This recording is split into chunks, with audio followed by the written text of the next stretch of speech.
Hello everyone, dream লাইফে সবাইকে অনেক অনেক স্বাগত। আশা করি সবাই ভালো আছেন, সুস্থ আছেন, নিজেদের জীবনে অনেক অনেক মজাতে আছেন। আমরা এই চ্যানেলে কথা বলি law of attraction, manifestation and law of assumption নিয়ে।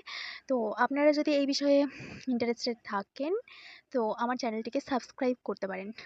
সো আজকের যে বিষয় সেটা হচ্ছে, সেই বিষয়টা নিয়ে আমি অনেক আগে অনেকবার কথা বলেছি, হোপোনোপোনো পেয়ার। হ্যাঁ, অ্যাকচুয়ালি হোপোনোপোনো পেয়ার নিয়ে আজকে আরও একটু ডিটেলসে বলবো। অ্যাকচুয়ালি হোপোনোপোনো পেয়ারের সাথে আমার কেমন এক্সপিরিয়েন্স আছে অ্যান্ড আমি কেন হোপোনোপোনো পেয়ার নিয়ে এত কথা বলি। অ্যাকচুয়ালি হোপোনোপোনো পেয়ারকে আমি বলি ডিলিট বাটন, ঠিক আছে? কেন কি ডিভাইন ডিলিট বাটন আমি বলি। যেগুলো আমাদের সাবকনশিয়াস মাইন্ডে স্টোর হয়ে থাকে সেগুলোকে কিন্তু এই হোপোনোপোনো পেয়ার অনেক সহজে রিমুভ করে দেয়, ঠিক আছে? অ্যান্ড যে কোনো বিষয়ে কিংবা যে কোনো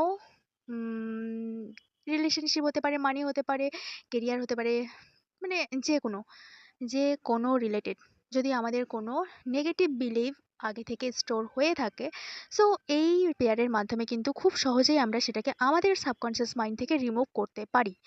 সো আজকে আমি শেয়ার করব যে আমার এই হোপোনোপোনো পেয়ার নিয়ে আমার কেমন এক্সপিরিয়েন্স ছিল। কেন কি আহ, আমি এই ফিল্ডে মোটামুটি 3 থেকে টোটাল যদি বলি তাহলে 3.5 বছর কিংবা 4 বছর ধরে নিই, ঠিক আছে? 4 বছরের মতো আছি। সো অ্যাকচুয়ালি যখন আমি এই পেয়ারটা শুরু করেছিলাম তখন কিন্তু আমি দেখেছিলাম যে হোপোনোপোনো পেয়ার এটার মাধ্যমে খুব সহজেই সব ঠিক হয়ে যায়। আমার কাছে খুব ইন্টারেস্টিং লেগেছিল ব্যাপারটা। সো আমি প্রথমত আমি খালি চাইছিলাম যে আমি যেই প্রবলেমের মধ্যে আছি সেই প্রবলেম থেকে এনি হাউ এখান থেকে আমি বেরোবো, যে কোনো রকমভাবে। শুধু আমার এর সলিউশন চাই।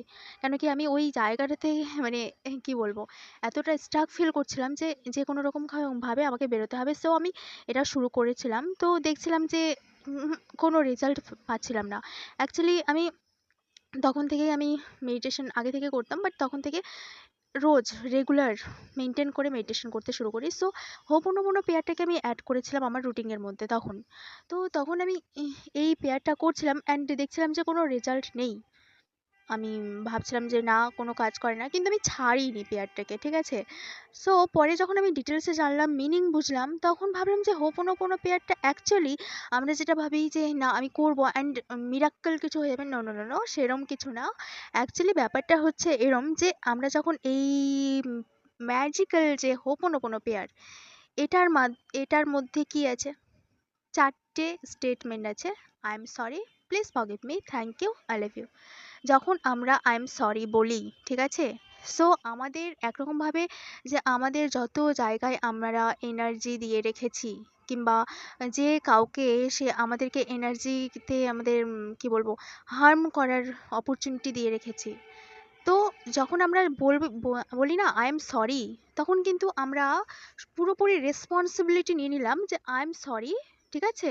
এটার মাধ্যমে তারপরে বলি প্লিজ ফরগিভ মি, ঠিক আছে? যখন আমরা রেসপন্সিবিলিটি নিলাম, নিজেকে ক্ষমা চেয়ে নিলাম, তখন ভগবানকে থ্যাংক ইউ অ্যান্ড গ্র্যাটিটিউড জানাই যে আমাকে ক্ষমা করে দেওয়ার জন্য, ঠিক আছে? I love you. তারপরে যে স্টেটমেন্ট, অ্যাকচুয়ালি এই পেয়ারটা যখন আমরা করি, ঠিক আছে, এইভাবে যখন করতে শুরু করলাম তখন দেখছি যে না, ম্যাজিক্যাল ওয়েতে কাজ করছে রিয়েলি। যে কোনো দিকে কাজ, মানে যখনই আমি এই পেয়ারটা করছি জাস্ট ম্যাজিক্যাল ওয়েতে কাজ করছে। আমার যে চাইল্ডহুড ট্রমা ছিল সেটাকে আমি এটার মাধ্যমেই করেছি অ্যান্ড তারপরে আমি 1 to 1 বুঝতে শুরু করেছিলাম যে আমার ট্রমাগুলো অ্যাকচুয়ালি কোথায়। আমার যে আম, কি বলবো, একরকমভাবে যে ভয়, ঠিক আছে, উম, নিজের মধ্যে নিজের যে আনসিকিউরিটি, সেই জিনিসগুলোকে যখন আমি বুঝতে শুরু করলাম, যে সেগুলোকে যখন বের করতে শুরু করলাম, লিটারালি আমি কিছুদিন কান্না করেছিলাম। যখন এই ফেয়ার করছিলাম কান্না করছিলাম, মানে কি বলবো, তো আমি ভাবছিলাম যে হয়তো বা সাইড ইফেক্ট, তখন না, তখন বুঝছিলাম যে না, আমার মধ্যে যে আটকে থাকা যে ইমোশনগুলো আছে, যেগুলো সাপ্রেসড হয়ে গেছে না আমার মধ্যে সেগুলো বেরোচ্ছে। সো এরম করে আমি যখন শুরু করে মানে করছিলাম তখন কিন্তু এরমটা ভাবে কাজ করছিল অ্যান্ড ম্যাজিক্যাল ওয়েতে কাজ করছিল অ্যান্ড করছে এখনো। ঠিক আছে? সেটা যত আমি করব এখনো তত আমার কাছে আমার পুরো বিলিভ সেটা অ্যামেজিং অ্যামেজিং রেজাল্ট দেবে। সো তারপরে নেক্সট আমি আরেকটা উপায় যেটা করেছিলাম সেটা হচ্ছে যখন আমি এই জিনিসটা একটা মেডিটেশনের মধ্যে বসে শান্তভাবে লাইক কোনো একটা পার্সনকে নিয়ে আমার মধ্যে কিছু গিল্টি ফিলিংস থাকতে পারে, কিংবা কেউ আমার সাথে খারাপ করে দিয়েছে, কিংবা আমি কারোর সাথে খারাপ করে দিয়েছি, মানে কি বলবো, যে লিটারালি সত্যি বলতে যেটা আমাদের মাথায় থাকে যে আমাদের সাথে কে কে খারাপ করলো, ঠিক আছে? তো আমাদের সেখান থেকে কেউ এতটা কিছু করে দেয়, সেখান থেকে আমাদের তাদের ফরগিভ করা খুব কঠিন কাজ হয়ে যায়।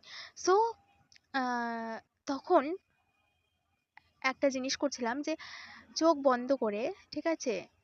এটা আমি কি বলবো, লাস্ট 4 থেকে 3 মান্থ করছিলাম, আগে করছিলাম। সো এটা কেমন, আমি যার সেই মানুষটার কথা কিংবা যে পরিস্থিতি সেটাকে নিজের মধ্যে ফিল করছি অ্যান্ড নিজের বডিকে স্ক্যান করছি যে সেই পেনটা অ্যাকচুয়ালি আমার মধ্যে কোথায় আছে, ঠিক আছে? তারপরে সেই পেনটাকে হাত রেখে, সেই পেনটা যেখানে হচ্ছে আমার বডির মধ্যে সেই জায়গায় হাত রেখে সেই পেনটাকে বলবো আই এম সরি। আমি জানি না কিভাবে, কোথা থেকে, কেমন করে আমার মধ্যে এটা এসছে, অ্যান্ড আমি যদি কোনো ভুল করে থাকি সেই জন্য সরি। তার পুরোপুরি রেসপন্সিবিলিটি আমি নিলাম। তারপরে please forgive me, thank you, I love you. Literally এটা এত ফাস্ট কাজ করে, জাস্ট বলার মতো না। অ্যাকচুয়ালি আরেকটা দিক থেকে যদি আমি বলি তাহলে হোপোনোপোনো পেয়ার কিন্তু আমরা মানুষকে কিংবা কোনো সিচুয়েশনকে হিল করতে পারি না। সেই পেইনটা যেটা আমাদের মধ্যে ক্রিয়েট হয়ে থাকে, কিংবা সেটা যে আমাদের মধ্যে যে নেগেটিভ বিলিভ, নেগেটিভ সার্কামটেন্স কিংবা যে কোনো কিছু যেটা আমাদের মধ্যে নেগেটিভ ট্রমা যেগুলো আমরা ক্যারি করি সেগুলোকে হিল করা। হোপোনোপোনো পেয়ারই হচ্ছে নিজেকে হিল করা। যখন আমরা কোনো একটা সিচুয়েশনকে নিজের মধ্যে ফিল করে নিজের মধ্যে সেই জিনিসটাকে যখন হিল করব, তখন কিন্তু ওই যে জিনিসটার প্রতি আমাদের কি বলবো, একটা ব্যারিকেড ক্রিয়েট হয়ে আছে কিংবা বাজে পরিস্থিতি হয়ে আছে, সেটা কিন্তু অটোমেটিক্যালি হিল হতে শুরু করে। সো এটা খুব ফাস্ট রেজাল্ট দেয়, ঠিক আছে? সো তোমরা এইভাবে কাজ মানে এই পেয়ারটা করতে পারো, অ্যান্ড আমাকে জানিও কমেন্টের মাধ্যমে কেমন কী কে রেজাল্ট পাচ্ছ। অ্যান্ড আমি শিওর যে যারা যারা ট্রাই করবে এই উপায়টা, তারা 100% রেজাল্ট পাবে।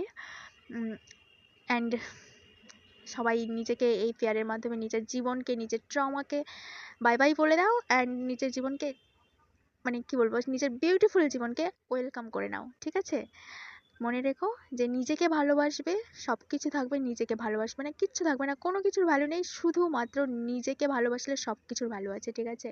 সো নিজের যে মূল্যবান যে জীবন পেয়েছো তাকে ভালোবাসো, তাকে কেয়ার করো, অ্যান্ড নিজের জীবনকে অনেক অনেক সুন্দর বানাও। দেখবে নিজের জীবন, মানে বলে না যে স্বর্গতে বাস করছি, দ্যাটস লাইক ফিলিংস আসবে। সো সবাই নিজের নিজের জীবনে অনেক ভালো থেকো, অনেক অনেক হ্যাপিতে থেকো, অনেক অনেক মজাতে থেকো, অ্যান্ড অনেক অনেক সবাইকে ভালোবাসা, সবাই অনেক অনেক সুস্থ থেকো। সো আজকের মতো এইটুকুই, দেখা হচ্ছে পরের ভিডিওতে। আর ভিডিওটিকে ভালো লাগলে অবশ্যই কিন্তু আমার চ্যানেলটিকে সাবস্ক্রাইব করে যাবে, ওকে? আর ভিডিওটি ভালো লাগলে লাইক করে দিও, অ্যান্ড কমেন্টে জানিয়ে দিও যে তোমাদের আরও কোন কোন বিষয়ে ভিডিও চাই, অ্যান্ড তোমার প্রবলেম রিলেটেড আরও কিছু যদি থাকে তো জানাতে পারো, তাহলে আমি এই বিষয়ের ওপর আমি ভিডিও আনার চেষ্টা করব। আর যদি কোনো রকমভাবে আমার হেল্প লাগে, আমার গাইডেন্স লাগে, সো আমার সাথে কানেক্ট করতে পারো, ঠিক আছে? তো আজকের মতো এইটুকুই, টাটা।